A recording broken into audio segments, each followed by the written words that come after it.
পার্কে দীর্ঘদিন ধরে এই বুদ্ধদেবের স্ট্যাচু থাকতো, কিন্তু লোকজন খুব একটা আসতো না।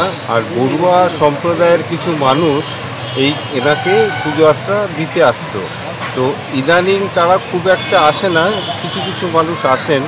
আর আমি বড়ুয়া সম্প্রদায়ের লোক নই, কিন্তু আমি 2007 সাল থেকে এই বড়ুয়া আসুক চাই না আসুক, এটা আমি বুদ্ধদেবের উৎসবটা করি। কখনো 10 জন 5 জন করে 2000 সাল থেকে আজকে সারাদিনে প্রচুর মানুষ আসেন। এবং প্রথম থেকে আমি এই পায়েস বিতরণটা শুরু করেছিলাম।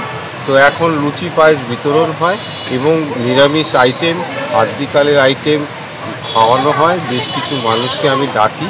তো সমস্ত খরচাই দীর্ঘদিন আমার কঠিন পরিশ্রমের পয়সা দিয়ে আমি নিজে করেছি, কারো কাছে আমি পয়সাও চাইনি।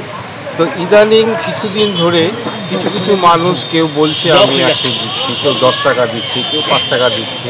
তো আমি চাইছি সবাই মিলে আসুন, বুদ্ধকে আমরা সবাই মিলে স্মরণ করি, উৎসবটা আমরা সবাই মিলে পালন করি। এবং আমি উদ্দেশ্য ছিল যে আমি কিছু সৎ মানুষকে এখানে এক জায়গায় করে আমরা সমাজের কিছু ভালো কাজও করতে চাই। এই জন্য কিছু বৃক্ষরোপণ কর্মসূচি 2 মাসের মধ্যে আয়োজন হয়েছে। 100 গাছ নিম গাছ রেডি করেছি। আমাদের বুদ্ধ আর বাবা অমৃতকরকে নিয়ে একটা সোসাইটি আমরা তৈরি করেছি। Kalyani A block B block মিলে আমরা 30 জন আছি। তো আমাদের কাজ হচ্ছে, ওনাদের মধ্যে কেউ কেউ এসছেন, এখানে আছেনও।